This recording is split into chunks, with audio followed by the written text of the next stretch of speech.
अस्सलामुअलैकुम नाजरीन, दुनिया भर में देखने और सुनने वालों को जावेद मेहर का सलाम।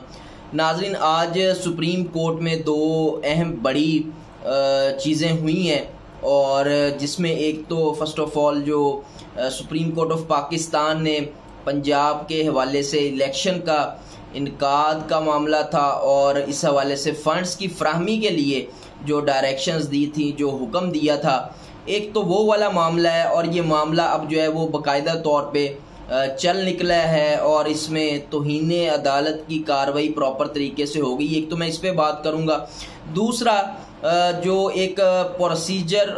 जो और रूल्स के हवाले से सुप्रीम कोर्ट ऑफ पाकिस्तान में जो एक बिल गवर्नमेंट ने पास किया था उसको चैलेंज किया गया था सुप्रीम कोर्ट ऑफ पाकिस्तान में। तो अब बाकायदा तौर पे उस पर एक 8 रुकनी बेंच तश्कील दे दिया गया है जो कि कल समाअत करेगा। ये दो अहम खबरें हैं सुप्रीम कोर्ट से और इस पर मैं बात करूंगा, लेकिन सबसे पहले मैं आपको ये बताता चलूं कि फर्स्ट ऑफ ऑल आज इलेक्शन कमीशन ऑफ पाकिस्तान के हवाले से भी एक बड़ी अहम खबर है, क्योंकि आपको शायद याद हो कि इलेक्शन कमीशन ऑफ पाकिस्तान ने एक मरासला लिखा था स्पीकर कौमी असम्बली को और जो सेनेट के चेयरमैन हैं उनको एक मरासला लिखा था जिसमें उन्होंने 57(1) और 58 की जो तरमीम है वो तजवीज़ की थी इलेक्शन एक्ट के हवाले से। अब बाकायदा तौर पे उस पर कमेटी बना दी गई है चेयरमैन सेनेट की जानिब से, वो इस पे अब मामलात को आगे बढ़ाएगी और इसमें जो सबसे अहम नुक्ता है वो है सदर मुमलिकत जो कि डेट देते हैं इलेक्शंस के हवाले से। वो मामला, वो पावर जो है वो लेके सदर मुमलिकत से, तो इलेक्शन कमीशन चाह रहा है कि वो पावर हमारे पास आ जाए, हम डेट भी दें, शेड्यूल भी दें और शेड्यूल को आगे पीछे भी अपनी मर्जी से कर सकें और डेट को भी आगे पीछे कर सकें। तो ये अभी जब मैं ये व्लॉग रिकॉर्ड कर रहा हूँ तो ये पेशरफ्त हुई है और दूसरी तरफ देखते हैं कि क्या इस पे मामला आगे बढ़ता है और क्या रिजल्ट सामने आता है। लेकिन उसके साथ साथ मैं बात करूंगा सुप्रीम कोर्ट ऑफ पाकिस्तान ने जो हुक्म दिया था उस पे आज बाकायदा तौर पे जो कंटेम्प्ट है उसका एक आगाज़ हो गया है, जिसमें सेक्रेटरी ख़जाना,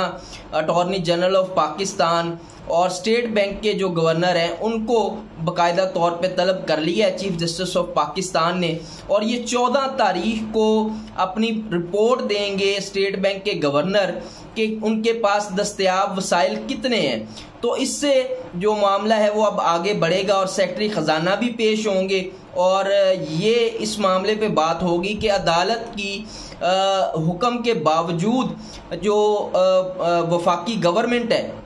उन्होंने फंड्स जारी नहीं किए इलेक्शन के हवाले से। और इसमें जो सबसे अहम पेशरफ्त है वो ये है कि एक तरफ वफाकी गवर्नमेंट कहती है कि हमारे पास फंड्स नहीं है, हम इलेक्शन के लिए 20 अरब रुपए नहीं दे सकते, दूसरी तरफ 76 अरब रुपए के तरक्याती मंसूबों के हवाले से फंड्स का इजरा कर दिया गया है। और ये जो मामला है ये बड़ा अब संगीन होता जा रहा है क्योंकि अदालत आज इस हवाले से बड़ी बेहतर और मैं समझता हूँ जामे अपने नोटिस में बता चुकी है कि अदालत की हुक्म अदूली के जो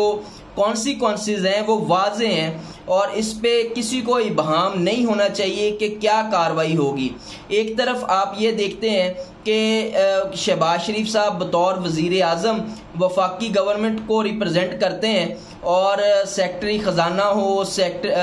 वजारत ख़जाना हो, ये सारी की सारी जो हैं वो शहबाज शरीफ साहब के अंडर आती हैं। तो इसमें लेकिन फ़िलहाल शहबाज शरीफ साहब को डायरेक्ट तलब तो नहीं किया गया, लेकिन एक ऐसा मोहरा जो कि शहबाज शरीफ साहब के नीचे है वो सेक्रेटरी ख़जाना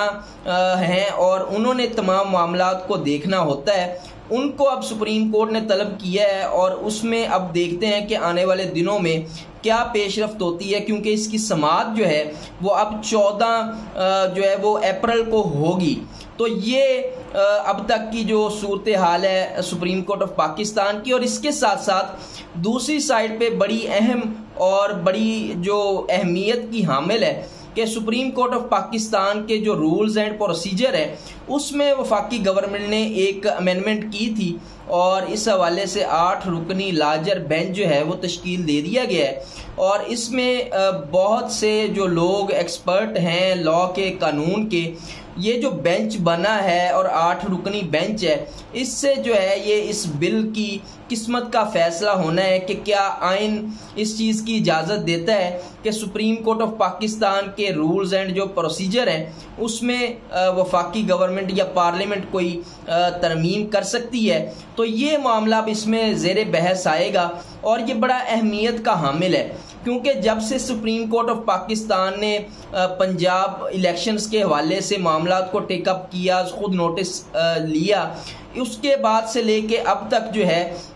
वो बहुत से ऐसे मामलात सामने आए जिसकी बाद गवर्नमेंट ने बाकायदा तौर पे इस बिल को आनन फानन और जितनी जल्दी से टेकअप किया और इसको वान से मंजूर करवाया। तो वो सारे मामलात इसके बाद हुए हैं, ये खुद नोटिस के बाद हुए हैं। तो इसलिए ये जो समाअत होनी है कल 11:30 बजे, इसकी अहमियत और भी ज़्यादा बढ़ गई है कि सुप्रीम कोर्ट ऑफ पाकिस्तान इस हवाले से क्या फ़ैसला करती है, क्योंकि आइन जो है वो ये कहता है कि जो रूल्स एंड प्रोसीजर हैं सुप्रीम कोर्ट के, उसमें जो सुप्रीम कोर्ट अपना फुल कोर्ट बना के कमीशन में जो है वो इस मामले को देख सकती है और अपने रूल्स एंड प्रोसीजर खुद बनाएगी। तो ये मामला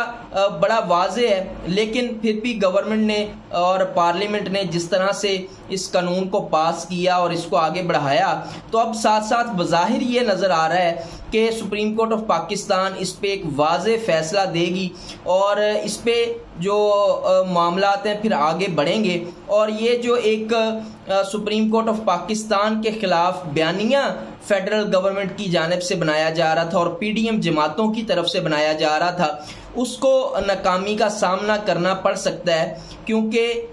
ये चीज़ें ऐसी नहीं हुई, ये कोई तयशुदा नहीं थी, ये अचानक से वफाकी गवर्नमेंट ने सारे मामले को अपने हाथ में ले लिया और इस हवाले से बिल मंजूर करवाया। तो ये मामला अब इस तरफ ही जा रहा है कि सुप्रीम कोर्ट ऑफ पाकिस्तान ने फैसला करना है कि क्या प्रोसीजर एंड रूल्स जो हैं वो सुप्रीम कोर्ट बनाएगा या कि ये पार्लियामेंट को इख्तियार है कि वो इसमें आइन में तरमीम के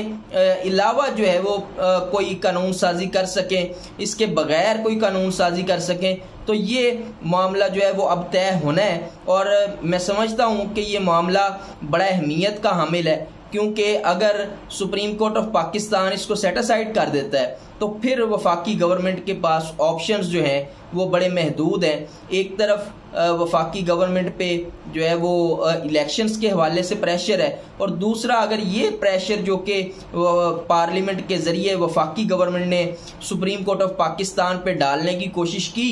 तो इसमें सुबकी का सामना वफाकी गवर्नमेंट को करना पड़ सकता है। तो आज तक के लिए इतना ही, मिलते हैं इंशाल्लाह अपने अगले व्लॉग में कुछ नई खबरों के साथ, नए तज्ज़ियों के साथ। अपना और अपने इस चैनल का ख्याल रखिएगा। पाकिस्तान जिंदाबाद।